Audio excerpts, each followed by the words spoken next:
Hi guys, so in continuance to my last video, um, I forgot to mention a few things. I was really in a fog yesterday, which didn't help matters.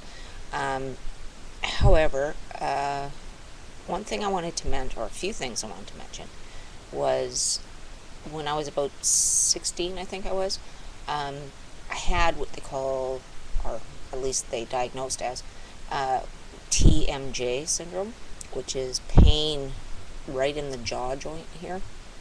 I couldn't chew down on anything hard, it just shooting pain.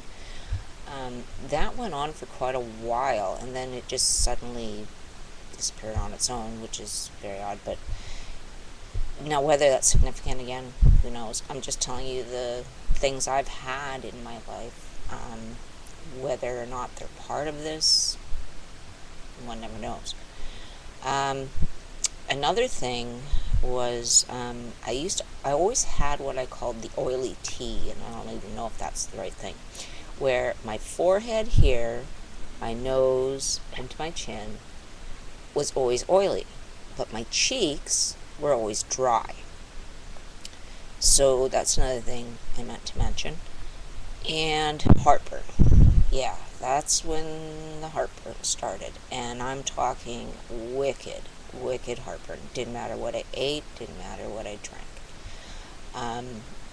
The heartburn got increasingly worse over time. And it turned out when I lived up north, they finally diagnosed me as having a hiatal hernia, which I'm on medications for. Or medication, I should say. And so, again, it's a digestive thing, and I've always had somewhat digestive problems, but that's what they say it is. Also, too, I had my ears pierced when I was young, like most young ladies do, and I always had troubles with them every time. And I actually had the bottom holes pierced more than once because I just couldn't tolerate it. And then I'd get stupid and I'd do it again.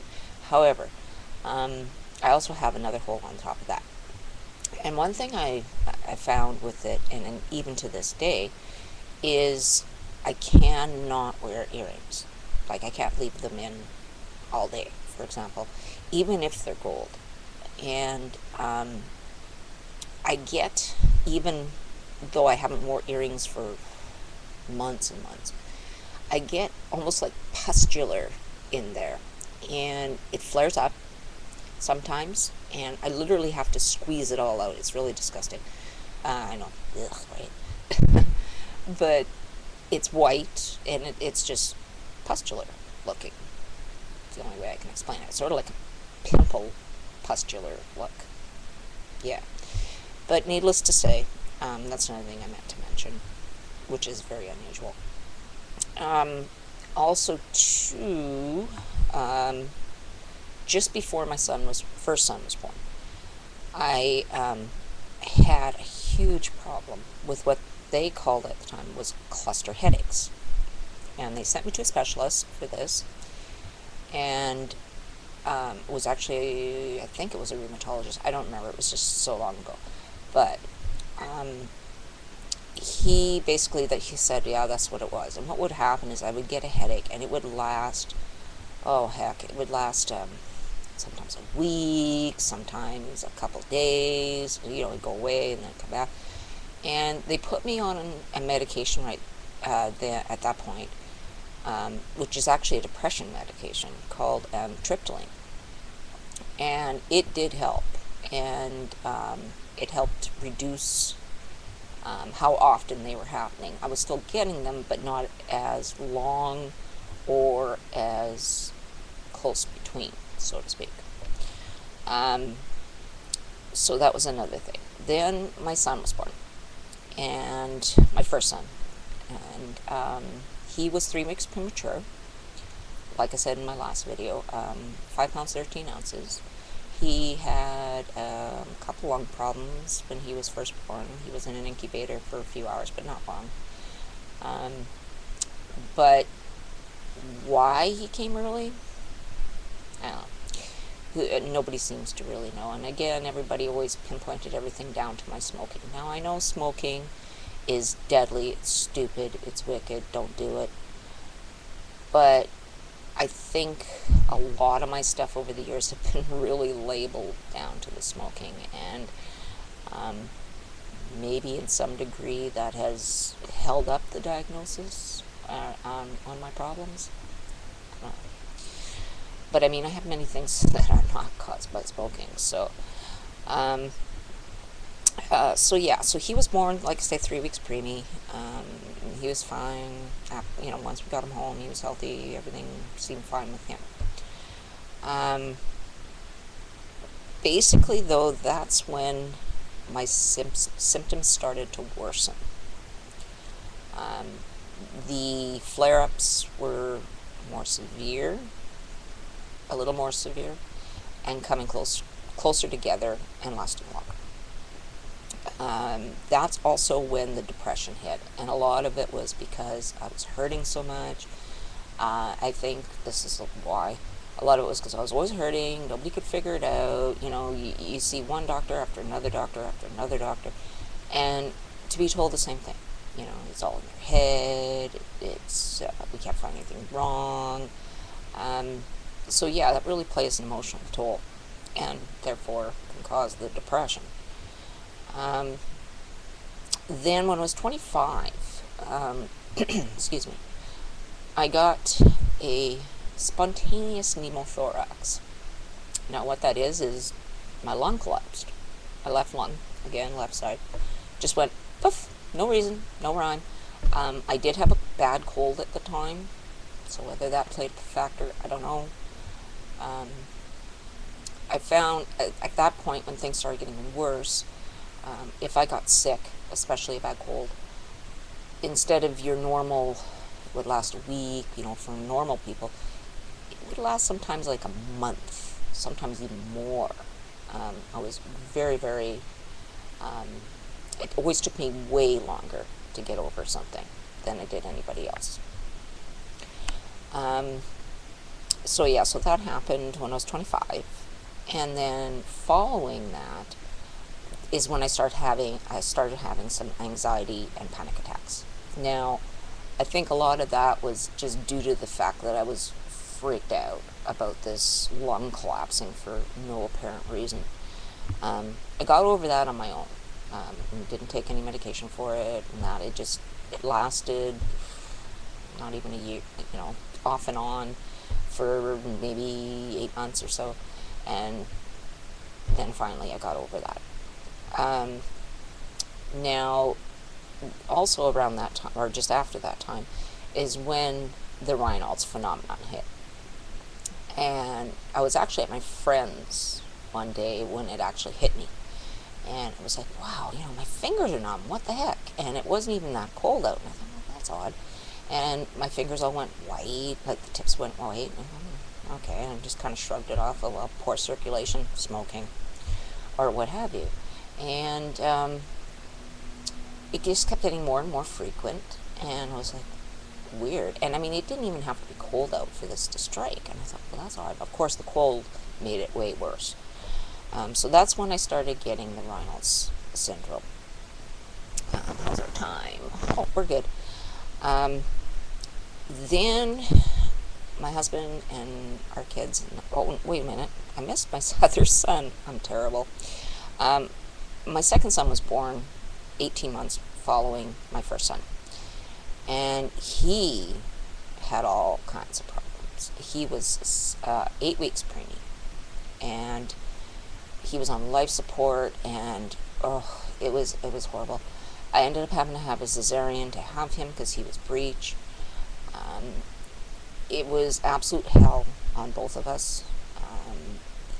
He did not get home from the hospital until he was 5 weeks old. He made it through, and he didn't get home until he was that old. Then that Christmas, he was born October 23rd, and that Christmas Eve, as a matter of fact, he always had this projectile vomiting, and it just got worse and worse and worse. And doctors, oh, well, baby spit up. I'm like, yeah, no, this is not spit up. This is, across the room. So it turned out he had, what's it called? Pyloric stenosis, which is a narrowing of the stomach thing that leads out of the stomach tube thingy. Anyway, he had to have surgery, poor little guy. And so he was a long battle. It turned out I had to fight with many doctors with him until he was 5 years old. Kind of took my mind off all my problems and pains, but I still had them, however. And it also turned out he had, because he couldn't talk, and I fought with doctors about that. It turned out he had a subcutaneous cleft palate as well, which he had fixed when he was 5. So he had his share of problems when he was born. So whether autoimmune diseases cause somewhat problems with the rest, or with premature births, again, it's an unknown thing. But both my births were premature. So back to that. We ended up moving up north, and that's when things started to really get bad. And that was when I was in my 29-30 range. That's when things really started to get horrible. And I started getting more symptoms. I started having hand joint pains where all the joints in my hands, just like arthritic. It was like arthritis. I thought, it's just arthritis. I couldn't write for any length of time. If I tried, my thumb would just seize up and hurt like a son of a gun. So that started when we moved up north, as well as I was actually in the shower one day, and all I did was put my head back to rinse off my hair, and my neck was just like, and it just seized. And I couldn't move it at all. And it was constant. Ever since then, I've had neck problems where I can't turn my head to the left like this if it's flaring up. To the right, no problem, but to the left, not so much. And now, of course, it only happens when I get flare-ups, but that started as well in Fort Nelson. My eye pressures, that was another thing. I had to start seeing a eye specialist because the pressures in my eyes were quite high. And that's something I monitored for quite often. What else happened there? I ended up hemorrhaging once when I had my cycle, and I was in the hospital for a few days. They thought it was endometritis, which they sent me down to Vancouver to have checked, and turned out it wasn't that. So what caused that, I don't know. And I constantly had reoccurring infections, like terribly bad.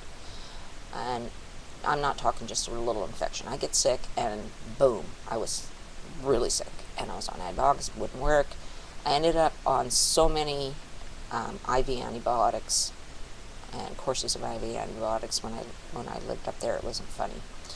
So, my illnesses got a lot worse, like as far as if I picked up a virus. Also, too, that's when those little veins I was talking about earlier started in my face. So, whether, again, that had significance or not, I don't know. Also, too, I had a lot of problems that's when my feet started. And, pain in the feet. It's actually in the ball, like the heel of the foot, and it's just agonizing to walk on. It went away after having it for a while, but now I get it quite often, and it's very painful. But that's where that started as well. And I'm running out of time, so I'm going to post this one, and then I will continue. See you soon.